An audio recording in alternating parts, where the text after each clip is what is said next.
Welcome students. Today we are going to discuss the graphical representation of motion. How we can represent motion graphically. How we can represent motion graphically. Basically, what do you mean by graph? So a graph is a line, straight or curved, showing the relationship between two variables in a pictorial form.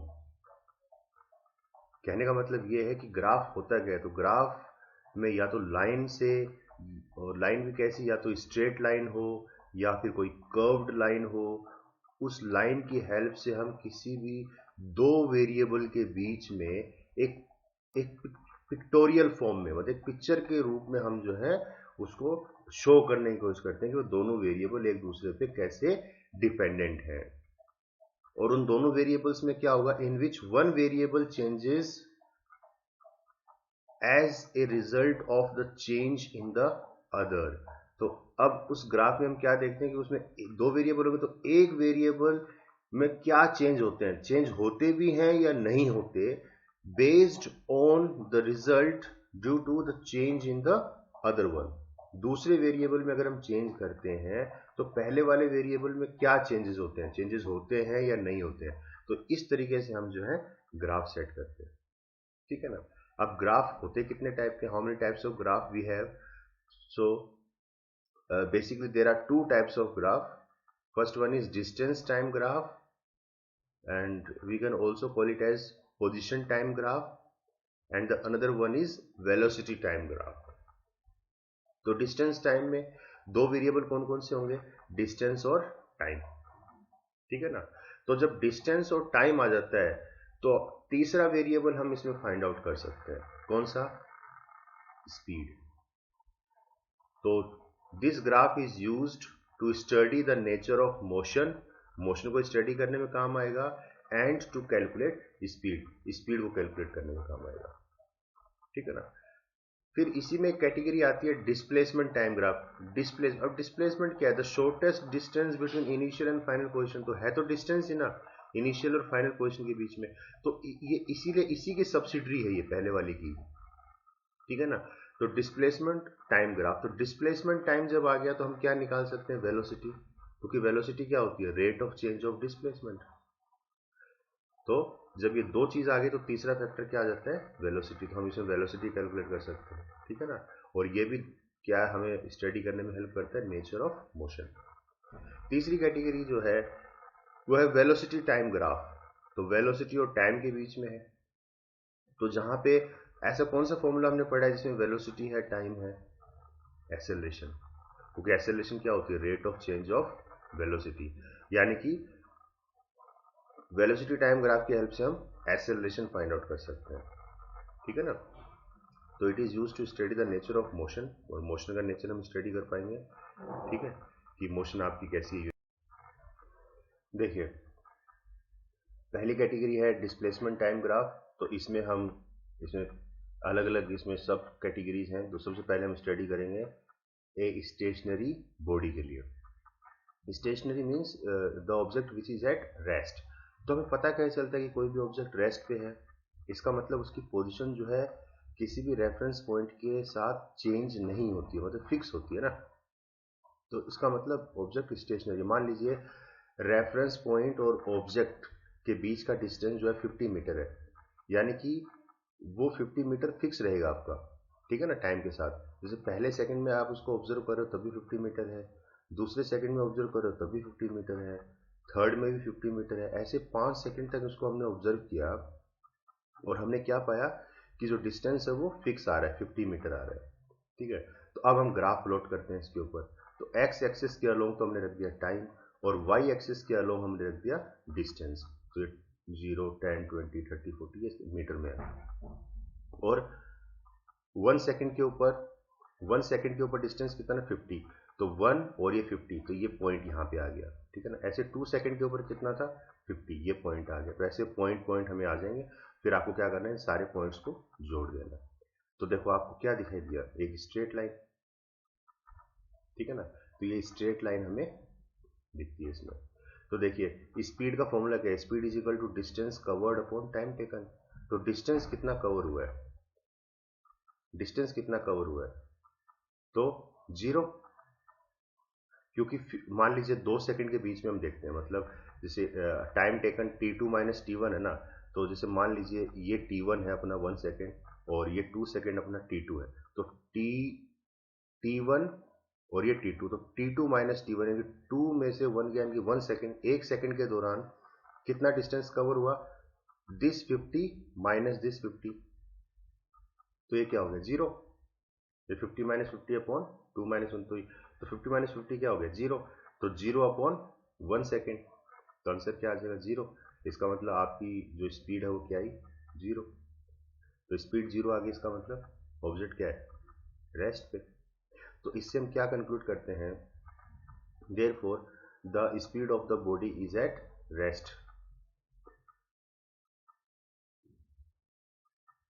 और conclusion क्या निकाला इससे हमने, the distance time graph for a stationary body is a straight line parallel to time axis, कि जो किसी भी stationery body का जो ग्राफ आएगा वो कैसा आएगा, एक पैरेलल लाइन आएगी, किसके एक्स एक्सिस के, एक स्ट्रेट स्ट्रेट और पैरेलल लाइन आती है एक्स एक्सिस के, ठीक है। अब दूसरी कैटेगरी इसमें देखिए, distance time graph for uniform motion, uniform motion. तो यूनिफॉर्म, अब यूनिफॉर्म मोशन है तो इसमें हम दो तरीके से इसको देखेंगे कि यूनिफॉर्म, अच्छा पहले तो बताओ यूनिफॉर्म होता क्या है। Uniform means where object covers equal distance in equal intervals of time, मतलब इक्वल टाइम इंटरवल में इक्वल डिस्टेंस कवर करता है, तो इसका मतलब ऑब्जेक्ट क्या आपका यूनिफॉर्म है, ठीक है ना, ऑब्जेक्ट क्या है यूनिफॉर्म है। जैसे इधर देखिए आप, जैसे टाइम, ये टाइम हमने ले लिया 0 से लेकर या 1 से लेकर 5 सेकंड तक हमने टाइम ले लिया, और डिस्टेंस पहले 1 सेकंड में कितना डिस्टेंस कवर हुआ है 2 मीटर, दूसरे सेकंड में कितना कवर हुआ 4 मीटर, तीसरे सेकंड में कितना कवर हुआ 6 मीटर, 4 सेकंड के बाद हमने देखा तो कितना कवर कर लिया 8 मीटर, और 5 सेकंड के बाद हमने देखा तो कितना कवर, तो ये इसने डिस्टेंस कवर किए हैं। अब देखिए आप, अब जब हम इसके बीच में ग्राफ प्लॉट करेंगे तो कुछ इस तरह का ग्राफ आएगा, तो इस तरह से ग्राफ आएगा, इसमें ये टाइम है और ये डिस्टेंस है, ठीक है। तो 1 सेकंड के बाद 2 मीटर, 1 सेकंड के बाद 2 मीटर, तो ये सारे आपको पॉइंट्स ये मिल जाएंगे इसमें, ठीक है ना। 1 सेकंड के ऊपर ये 2 पे लगा दिया, फिर 2 सेकंड के ऊपर ये 4 पे लगा दिया, 3 सेकंड के ऊपर ये 6 पे लगा दिया, तो इस तरीके से सारे पॉइंट्स आ जाएंगे। फिर आपको क्या करना है, सब पॉइंट्स को कनेक्ट करना है आपस में, तो एक तरीके से ये लीनियर स्ट्रेट लाइन ऐसी आती है, ठीक है ना। अब देखिए हमने क्या कहा था, यूनिफॉर्म मोशन, यूनिफॉर्म मोशन में क्या होता है कि इक्वल डिस्टेंस कवर करता है इक्वल टाइम इंटरवल में, तो इक्वल टाइम इंटरवल मान लीजिए हम 1-1 सेकंड का ले लेते हैं, तो टाइम वन से टाइम 2 के बीच में, मतलब 2 सेकंड और 1 सेकंड के बीच में कितना गैप है 1 सेकंड, 1 सेकंड का गैप है, तो इस 1 सेकंड के गैप के दौरान कितना डिस्टेंस कवर हुआ 4 माइनस 2 2 मीटर, यानी कि 1 सेकंड के गैप में कितना डिस्टेंस कवर हुआ 2 मीटर। फिर ये ले लीजिए 1 सेकंड का गैप 3 माइनस 2, तो 3 माइनस 2 यानी कि यहाँ पे देखिए, यहाँ पे टाइम और डिस्टेंस के बीच में, अब देखिए ये अगर हम ले, ये 1 सेकंड का गैप लें, 4 माइनस 3 1 सेकंड, तो यहाँ पे कितना डिस्टेंस किया कवर 8 माइनस 6 यानी कि 2, यानी कि इस 1 सेकंड के गैप में भी कितना डिस्टेंस कवर हो रहा है 2 मीटर, यानी कि हर 1 सेकंड के गैप में 2 मीटर कवर हो रहा है। देखिए, तो 2 metre in first second, then again 2 metre in second second, मतलब हर 1 सेकंड के बाद कितना डिस्टेंस कवर हो रहा है 2 मीटर, यानी कि we are covering equal distance in equal intervals of time. तो इसमें मैंने क्या कंक्लूड किया कि the distance time graph for uniform motion of a body is a linear slope, तो ये लीनियर स्लोप हमारे सामने आता है, ये लीनियर स्लोप, तो डिस्टेंस टाइम ग्राफ का जो है एक इस तरीके से लीनियर स्लोप आएगा, ठीक है। तीसरी कैटेगरी देखिए, distance time graph for non uniform motion, non uniform motion, motion क्या है नॉन यूनिफॉर्म है। तो जब मोशन नॉन यूनिफॉर्म होगी तो इसमें भी हम फर्दर दो कैटेगरी में देखते हैं इसको, या तो स्पीड बढ़ रही है, मतलब नॉन यूनिफॉर्म, मतलब नॉन यूनिफॉर्म क्या होता है, where distance cover, where an object covers unequal distance in equal time intervals, equal time intervals में अनइक्वल डिस्टेंस कवर करता है, ठीक है ना, कभी ज़्यादा कवर करेगा कभी कम कवर करेगा। तो दो तरीके से कवर किया ना, एक में तो स्पीड बढ़ रही है और एक में स्पीड घट रही है। तो हम पहले केस लेंगे जहाँ पे स्पीड बढ़ रही है, यानी कि हर बार जो है हर सेकंड के बाद वो पहले से ज़्यादा डिस्टेंस कवर करेगा, ठीक है ना। तो जहाँ पे स्पीड हमारी बढ़ेगी, देखिए अब जैसे इसमें ये टाइम ले लिया हमने 1 से लेकर 6 सेकंड्स के बीच में हमने टाइम लिखा, और इसमें डिस्टेंस पहले 1 सेकंड में कितना डिस्टेंस कवर किया 1 मीटर, दूसरे सेकंड में कितना कवर किया 3 मीटर, तीसरे सेकंड में कितना कवर किया 5 मीटर। तो अगर हम दो दो सेकंड का, और इसमें अगर हम 2 सेकंड के गैप पे देखें, जैसे हमारा 3 माइनस 1 यानी कि हमने 2 सेकंड का गैप ले लिया, तो 2 सेकंड के गैप में कितना डिस्टेंस कवर किया 5 माइनस 1 4 मीटर। फिर ऐसे ये 2 सेकंड देखो आप, ये वाली 4 माइनस 2, इन 2 सेकंड के गैप में तो 7 माइनस 3, ये 4 मीटर आया। फिर ऐसे ये 2 सेकंड देख लीजिए आप, 5 माइनस 3 2 सेकंड के गैप में, तो यहाँ पे भी कितना कवर किया 11 माइनस 5 यानी कि 6 मीटर।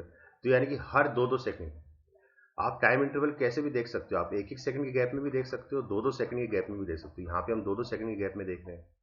अच्छा 1-1 सेकंड के गैप में देख लो, जो 2 माइनस 1 1 सेकंड के गैप में कितना कवर करता है, यहाँ पे 3 माइनस 1 2 मीटर कवर करता है, और 3 माइनस 2 इस 1 सेकंड के गैप में कितना कवर कर रहा है 5 माइनस 3 यानी कि 2 मीटर, 4 माइनस 3 यानी कि इस 1 सेकंड के गैप में कितना कवर करता है 7 माइनस 5 यानी 2 मीटर, 5 माइनस 4 इस 1 सेकंड के गैप में कितना कवर करता है 11 माइनस 7 यानी कि 4 मीटर। तो ऐसे हम निकालते हैं। तो आप 1-1 सेकंड के इंटरवल में भी देख सकते हो और 2-2 सेकंड के इंटरवल में भी देख सकते हो, 1 और 3 के बीच में, 2 और 4 के बीच में, 3 और 5 के बीच में। तो ये 2-2 सेकंड का गैप हो जाएगा। ऐसे आप 3-3 सेकंड के गैप में भी देख सकते हो, 1 से लेकर ये 3 और 1, ये 1 से 4 के 4 माइनस 1 कर सकते हो, 6 माइनस 2 कर सकते हो। तो ऐसे भी देख सकते हो आप, ठीक है ना।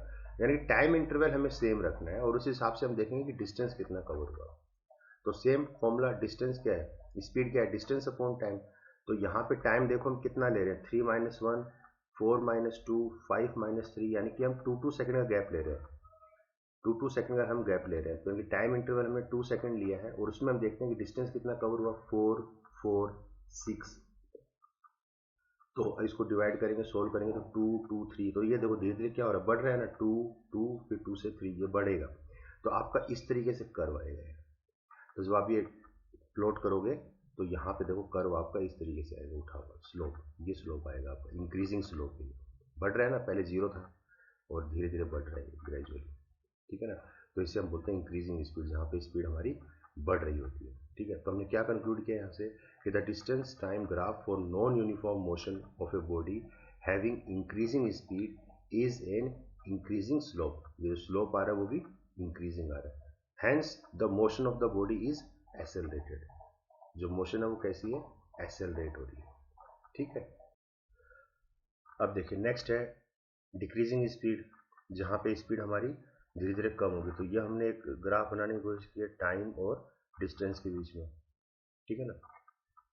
जैसे पहले सेकंड में डिस्टेंस कवर करता है 10 मीटर, फिर दूसरे सेकंड में हम देखते हैं तो 16 मीटर तक पहुंच गया, थर्ड सेकंड में हम देखते हैं तो 19 मीटर तक पहुंच गया, फोर्थ सेकंड के बाद हम देखते हैं तो वही 21 मीटर उसने कवर कर लिया, और 5 सेकंड के बाद हम देखते हैं तो 22 मीटर उसने कवर कर लिया। तो अब हम इसमें 2-2 सेकंड के गैप पे अगर हम चेक करें तो स्पीड क्या होता है, डिस्टेंस अपॉन टाइम। तो टाइम देखो यहाँ पे 2-2 सेकंड के गैप पे लिया है, 3 माइनस 1 2 4 माइनस 2 2 5 माइनस 3 2, मतलब 2-2 सेकंड के गैप पे हमने लिया। तो पहले वाला देखो आप 3 माइनस 2 2 लिया है, तो टाइम 3 माइनस 1 3 माइनस 1 यानी कि 3 माइनस 1 मतलब ये 2 लिया ना, तो यानी कि 19 माइनस 10 ये डिस्टेंस आ जाएगा।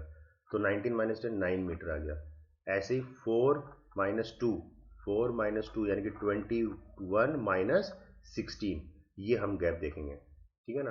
तो इस तरीके से ये आ जाएगा हमारे पास। इसको फर्दर हम सोल्व करेंगे तो 4.5 2.5 1.5, तो ये डिस्टेंस कवर हुए हैं हर 2-2 सेकंड के बाद। तो देखिए डिस्टेंस जो कवर हो रहा है, पहले 2 सेकंड में डिस्टेंस बहुत ज़्यादा था, 4.5 मीटर कवर किया है। फिर अगले 2 सेकंड में इसने मतलब डिस्टेंस कम कवर किया है, 2.5 मीटर कवर किया है, और फिर उसके बाद अगले 2 सेकंड में इसने और कम डिस्टेंस कवर किया है, इनकी 1.5 मीटर ही कवर किया है, यानी कि धीरे धीरे स्पीड क्या हो रही है, कम हो रही है। तो अगर हम इसको ग्राफिकली प्लॉट करें तो इस तरीके से हमारा ग्राफ आता है। ये पहले वाला तो नीचे से ऊपर की तरफ उठ रहा था, और अब ये जो है ऊपर से अब ये धीरे धीरे नीचे की तरफ, तो इस तरीके से कर्व आएगा, ठीक है ना। तो ये डिक्रीजिंग स्पीड। तो आप ग्राफ देख के भी बता सकते हो कि ऑब्जेक्ट की मोशन कैसी होगी, ठीक है ना। और जब आप इन पॉइंट्स के साथ ये ग्राफ प्लॉट करोगे तो इसी तरीके से बनते हैं। जैसे 1 सेकंड के ऊपर डिस्टेंस कितना है 10, तो 1 सेकंड के ऊपर डिस्टेंस कितना है 10, तो ये पॉइंट आ गया, इसको लगा दो।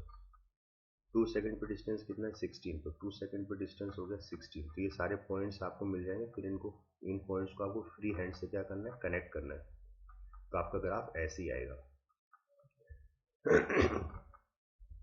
आप चाहो तो इसको किसी भी उस पे ग्राफ पेपर पे भी बना के देख सकते हो, ये इसी तरीके से बनेगा, ठीक है।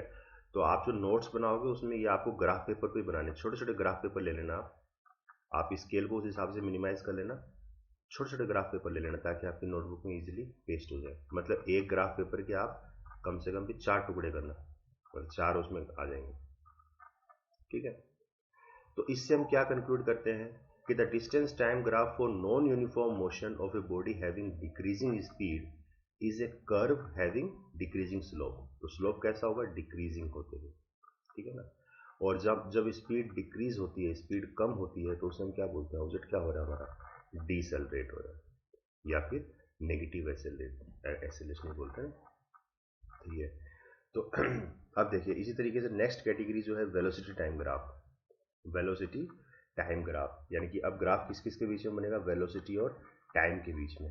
तो वेलोसिटी और टाइम के बीच में जो ग्राफ बनेगा उसमें हम क्या कैलकुलेट कर सकते हैं, एक्सेलरेशन। तो ये क्या दिखाता है, it shows variation of velocity with the change in time. तो इस ग्राफ में हम क्या देखेंगे कि वेलोसिटी में क्या वेरिएशन आते हैं जब हम टाइम के साथ वेलोसिटी में क्या वेरिएशन आते हैं। तो पहली कैटेगरी हम लेते हैं जब कांस्टेंट वेलोसिटी हमारी क्या होगी, कांस्टेंट, ठीक है। क्योंकि हम 3 तरीके से देख सकते हैं ना वेलोसिटी को, velocity can be positive, negative और जीरो। तो उस हिसाब से पहले हम कैटेगरी कौन सी ले रहे हैं, जब हमारी वेलोसिटी क्या कांस्टेंट है, मतलब वेलोसिटी में कोई चेंज नहीं आ रहा, मतलब यूनिफॉर्म जा रहा है ऑब्जेक्ट, ठीक है ना। तो अब देखिए यहाँ पे ये टाइम के बीच में और ये वेलोसिटी के बीच में, तो वेलोसिटी की यूनिट क्या होती है, मीटर पर सेकंड, तो ये वेलोसिटी। अब देखिए हर एक सेकंड के बाद वेलोसिटी क्या है, 5 मीटर पर सेकंड है, हर एक सेकंड के बाद 5 मीटर पर सेकंड है, इसका मतलब वेलोसिटी में कोई चेंज नहीं आ रहा, ठीक है। तो जब आप ग्राफ प्लॉट करोगे तो आपको सेम ग्राफ कैसा मिलेगा, स्ट्रेट लाइन में मिलेगा। तो क्या कंक्लूजन किया हमने, graph will be a straight line parallel to the time axis. तो velocity time graph for a constant velocity the graph will be a straight line parallel to the time axis. तो आप ये graph देख के भी बता सकते हो कि आपके ऑब्जेक्ट की मोशन कैसी होगी, ठीक है।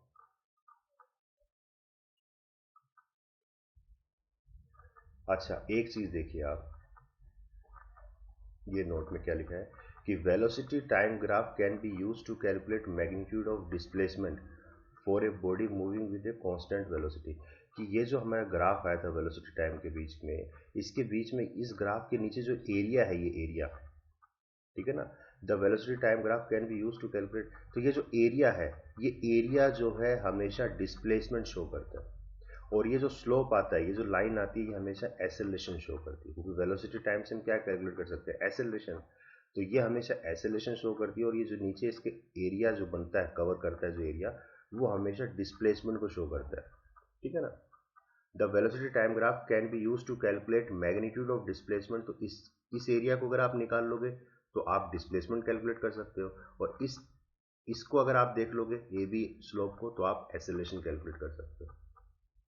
कैसे, इसका प्रूफ भी है। जैसे मान लीजिए हमने जो बताया, जैसे एरिया अंडर वीटी कर्व, तो वेलोसिटी और टाइम के कर्व के बीच नीचे जो एरिया है, यही तो एरिया है वो, ठीक है ना। तो वो एरिया किसके बराबर होगा, डिस्प्लेसमेंट के बराबर। तो इसको प्रूव करना है, कैसे प्रूव करोगे, तो एरिया, ये एरिया है, तो एरिया को हम कैसे निकालते हैं, लेंथ इंटू ब्रेथ। भाई रेक्टेंगुलर एरिया है नहीं है, तो रेक्टेंगुलर एरिया का फॉर्मूला क्या होता है, लेंथ इंटू विड्थ। तो लेंथ मान लीजिए इसकी ओ ए है, तो ओ ए इंटू विड्थ क्या होगी, ओ सी, ये तो मल्टीप्लाई करोगे ओ ए इंटू ओ सी। तो ओ ए क्या है, यहां से यहां तक क्या है, ये वेलोसिटी है। तो यानी कि ये इनिशियल वेलोसिटी है जीरो पे और ये फाइनल वेलोसिटी है। तो ओवरऑल वेलोसिटी कितनी आई, final velocity minus initial velocity, यानी कि v माइनस यू। तो v माइनस यू। ऐसे टाइम है ओ सी, तो इनिशियल टाइम है t1 और फाइनल टाइम है t2। तो टोटल टाइम कितना निकल गया, t2 माइनस t1। तो ये टाइम आ गया t2 माइनस t1। अब हमें पता है इनिशियल वेलोसिटी क्या है, जीरो है, और ऐसे इनिशियल टाइम क्या है, जीरो है, क्योंकि ओरिजिन से शुरू हो रहा है। तो u की वैल्यू भी जीरो हो जाएगी और t1 की वैल्यू भी जीरो हो जाएगी। तो हमारे पास क्या बच गया, v और इंटू t2। तो t2 को हम क्या लिख देते हैं, t। तो v इंटू टी, ये आ गया। और हमें पता है डिस्प्लेसमेंट क्या होता है, वेलोसिटी इंटू टाइम। तो इसका मतलब ये किसके बराबर हो गया, डिस्प्लेसमेंट, क्योंकि हम वेलोसिटी क्या पढ़ते हैं, डिस्प्लेसमेंट अपॉन टाइम। तो वेलोसिटी इंटू टाइम क्या होता है, डिस्प्लेसमेंट। तो इसका मतलब ये जो एरिया आता है वो हमेशा क्या शो करेगा, डिस्प्लेसमेंट। ठीक है। तो अब हम निकालेंगे कि इस ग्राफ के अंदर डिस्प्लेसमेंट कितनी है। तो कैसे कैलकुलेट करोगे, तो डिस्प्लेसमेंट, ये एरिया जो है, area under velocity time graph. तो एरिया क्या, कौन सा एरिया हो गया, ओ ए बी सी, ठीक है ना। तो ओ ए बी सी का एरिया, तो एरिया कैसे निकालोगे, O A multiply by O C, length into width. तो ओ ए कितना है, 0 से 5 तक, यानी कि 5 है ये पूरा। और ऐसी ओ सी कितना है, ये भी 5 सेकंड तक है, तो 0 से 5 यानी 5 सेकंड। तो 5 इंटू 5 यानी कि 25, और यूनिट क्या होती है डिस्प्लेसमेंट की, मीटर। तो 25 मीटर। तो ये आपका आ गया डिस्प्लेसमेंट। ऐसे ही देखिए एसेलेशन। एसेलेशन क्या होता है, rate of change of velocity. Velocity में कितना चेंज आ रहा है, और चेंज इन वेलोसिटी क्या है, final velocity minus initial velocity, final velocity minus initial velocity. और टाइम हमने ले लिया ये पूरा टाइम, यानी कि t2 minus T one, t2 minus t1। तो टाइम ये पूरा का पूरा कितना है, 5 सेकेंड है, ठीक है ना। अब देखिए इनिशियली वेलोसिटी जब हम स्टार्टिंग में देखते हैं t1 पे, तो यहाँ पे वेलोसिटी कितनी है, 5 मीटर पर सेकेंड है। और t2 पे देखते हैं तब भी वेलोसिटी कितनी है, 5 मीटर पर सेकेंड, क्योंकि वेलोसिटी तो सेम ही चल रही है। यानी कि ये इनिशियल वेलोसिटी अगर यहाँ पे a है और ये b पे क्या हो जाएगी, फाइनल वेलोसिटी। तो दोनों वेलोसिटी में डिफरेंस निकालना है, तो final velocity minus initial velocity, यानी कि 5 माइनस 5, तो ये क्या आएगा, जीरो। इसका मतलब एक्सेलरेशन यहाँ पे आपकी क्या आई, जीरो आई, ठीक है ना। क्योंकि एक्सेलरेशन क्या होता है, change in velocity per unit time. तो वेलोसिटी में चेंज ही अगर नहीं होगा तो इसका मतलब ये क्या हो जाएगा, जीरो, ठीक है ना। कोई चेंज तो हुआ ही नहीं ना, भाई पहले भी दो ही था, बाद में भी दो ही है, पहले भी 5 था, बाद में 5 है, मतलब कोई चेंज तो हुआ नहीं। तो चेंज क्या है, यहाँ पे जीरो है। तो जीरो बटे में टाइम जीरो ही रहेगा, तो यहाँ पे एक्सेलरेशन आपकी क्या हो जाएगी, जीरो, ठीक है। Similarly we can calculate distance under speed time graph.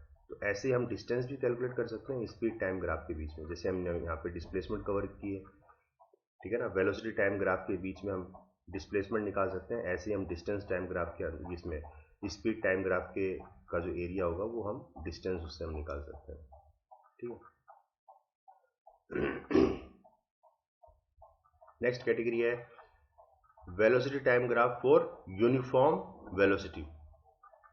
Velocity जब यूनिफॉर्म होगी, तो यूनिफॉर्म होगी तो दो तरीके से जा सकती है, या तो ग्रेजुअली इंक्रीज हो या ग्रेजुअली डिक्रीज हो। तो इसमें फर्दर दो कैटेगरी हमें मिलेगी। पहली कैटेगरी है where velocity of the body gradually increases, जहां पे वेलोसिटी जो है वो ग्रेजुअली इंक्रीज होती है। और इंक्रीज भी कैसे होती है, by an equal amount, equal amount में इंक्रीज होगी। क्यों इक्वल अमाउंट में इंक्रीज होगी, क्योंकि वेलोसिटी कैसे यूनिफॉर्म है, यूनिफॉर्म के केस में हमेशा इक्वल अमाउंट में इंक्रीज होगी। और इंक्रीज कहां से हो रही है, जीरो से। तो जीरो से इंक्रीज होते हुए चलेगी। तो आपका ग्राफ इस तरीके से शो होगा, जीरो से ग्रेजुअली इंक्रीज हो रही है, ठीक है। तो ये जो स्लोप आया, ये स्लोप आपको क्या देगा, एक्सेलरेशन। और इस स्लोप के नीचे ये जो एरिया है ये आपको क्या देगा, डिस्प्लेसमेंट। तो आप ये कैलकुलेट भी कर सकते हो, ठीक है ना। तो डिस्प्लेसमेंट क्या हो जाएगा, एरिया अंडर वीटी कर्व। तो इस वीटी कर्व के नीचे यही वाला तो एरिया है, यानी कि कौन सा ट्राइंगल है ये, ओ ए बी। इस ट्राइंगल का एरिया निकाल लोगे तो इसका मतलब आप क्या निकाल लोगे, डिस्प्लेसमेंट निकाल लोगे।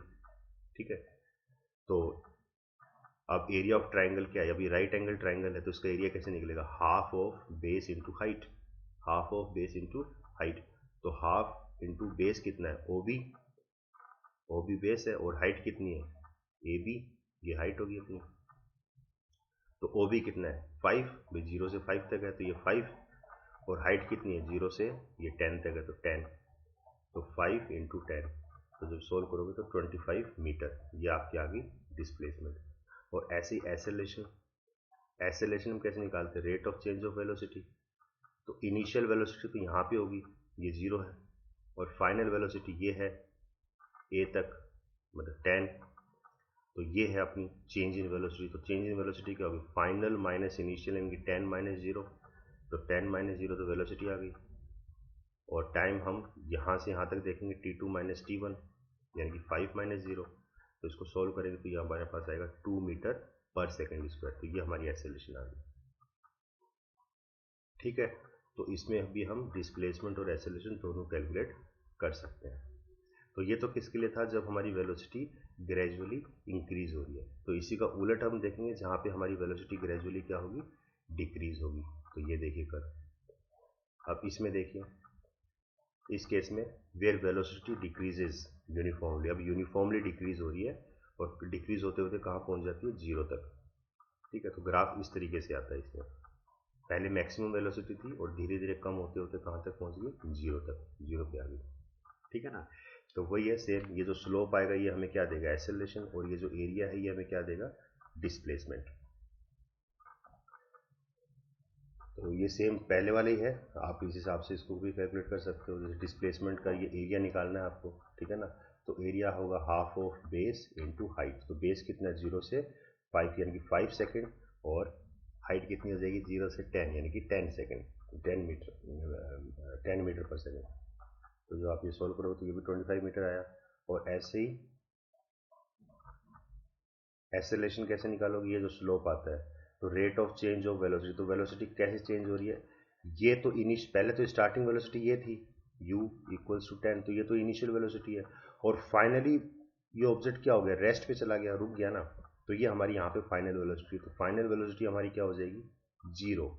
तो फाइनल माइनस इनिशियल यानी कि 0 माइनस 10, तो 0 माइनस 10 ये हमारी चेंज इन वेलोसिटी आई, तो ये आ जाएगा -10, और टाइम हमारा 5 माइनस 0, तो ये 5, इसको सॉल्व करोगे तो -2 मीटर पर सेकेंड स्क्वायर। तो देखिए यहाँ पे एक्सेलरेशन क्या आ रही है, नेगेटिव आ रही है, यानी कि जब हमारी ऑब्जेक्ट की वेलोसिटी ग्रेजुअली डिक्रीज होती है तो हमारी एक्सेलरेशन क्या हो जाती है, नेगेटिव हो जाती है, नेगेटिव एक्सेलरेशन, यानी कि ऑब्जेक्ट हमारा क्या कर रहा है, डिसेलरेट कर रहा है। ठीक है,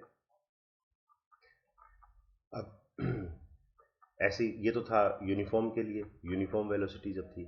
अब देखिए फॉर नॉन यूनिफॉर्म वेलोसिटी, जब वेलोसिटी नॉन यूनिफॉर्म होगी तो इसमें भी दो केस आएंगे, या तो नॉन यूनिफॉर्मली इंक्रीज होगी या नॉन यूनिफॉर्मली डिक्रीज होगी। तो पहला केस देखो, where velocity of a body gradually increases, increase हो रही है by an unequal amount, unequal amount में इंक्रीज हो रही है। अनइक्वल क्यों बोला है, क्योंकि नॉन यूनिफॉर्म है, तो नॉन यूनिफॉर्म में अनइक्वल रहेगा, यूनिफॉर्म में अगर होती तो क्या होता, इक्वल होता। तो where velocity of a body gradually increases non uniformly, non uniformly velocity जो है बढ़ रही है, कहाँ से बढ़ रही है, 0 से बढ़ रही है। तो आपका ग्राफ कुछ इस तरीके से आएगा ये। ठीक है, ये इस तरीके से आपका इसमें ग्राफ शो होगा। अब देखिए जैसे मान लीजिए ये शो कर रखा है, पहले सेकंड में कितनी वेलोसिटी थी, 2 मीटर पर सेकंड, दूसरे सेकंड में कितनी थी, 5 मीटर पर सेकंड। तो अगर हम दोनों एक सेकंड के बीच का गैप देखें, 2 माइनस 1, तो 5 माइनस 2 कितना आ गया, 3 आ गया, तो ये वेलोसिटी आई। फिर अगले इस सेकंड के दौरान देखो 2 और 3 के बीच में, तो 3 इस एक सेकंड में कितना कवर किया, तो 10 माइनस 5, 5 मीटर पर सेकंड। इस एक सेकंड में कितना कवर किया, 4 माइनस 3, इस एक सेकंड में कितना कवर किया, 18 माइनस 10 यानी कि 8 मीटर पर सेकंड। तो देखो आप धीरे धीरे वेलोसिटी क्या हो रही है, बढ़ रही है ना, पहले 3 थी, फिर 5 है, फिर 8 है, तो वेलोसिटी ग्रेजुअली बढ़ रही है, लेकिन इक्वल अमाउंट में नहीं बढ़ रही है। पहले 3 थी, फिर 2 बढ़ गई, 5 हो गई, फिर 3 बढ़ गई, 8 हो गई, तो एक सेम नहीं बढ़ रही। अगर ये मान लीजिए 3 3 3 रहता तो क्या होती, यूनिफॉर्मली इंक्रीज होती, लेकिन ये इंक्रीज तो हो रही है, लेकिन ये जो गैप है इनके बीच में ये ज़्यादा बढ़ते हुए जा रहा है। तो ये नॉन यूनिफॉर्मली इंक्रीज हो रही है, तो ग्राफ इसका इस तरीके से आएगा। ठीक है, ऐसे ही where velocity decreases non uniformly, अगर नॉन यूनिफॉर्मली वेलोसिटी डिक्रीज होगी तो यहाँ पे देखिए पहले एक सेकंड में कितने वेलोसिटी थी 60 मीटर पर सेकंड, दूसरे सेकंड में 47 मीटर पर सेकंड, तो इस एक सेकंड के बीच का अगर हम गैप देखें तो कितना कितना कम होगी स्पीड, 20 मीटर पर सेकंड। फिर इस एक सेकंड के बीच में देखो आप 2 और 3 के बीच में, तो कितना कितना गैप आएगा 16 मीटर का, 16 मीटर पर सेकंड का। ऐसे 4 - 3 करो, इस एक सेकंड के बीच में देखो कितना गैप आता है 13 मीटर पर सेकंड।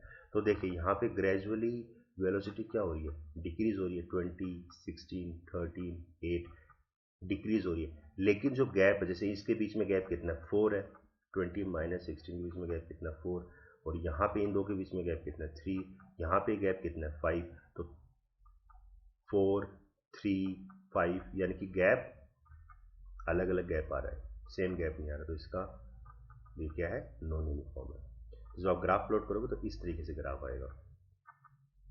ठीक है ना, तो ये तो अब हम क्या कंक्लूजन निकाल सकते हैं इससे, conclusion from position time graph and velocity time graph. इससे हमने क्या कंक्लूड किया कि the slope of position time graph वो हमें क्या देता है, वेलोसिटी देता है, और जो स्लोप है वेलोसिटी टाइम ग्राफ का वो हमें क्या देगा, एक्सेलरेशन देगा।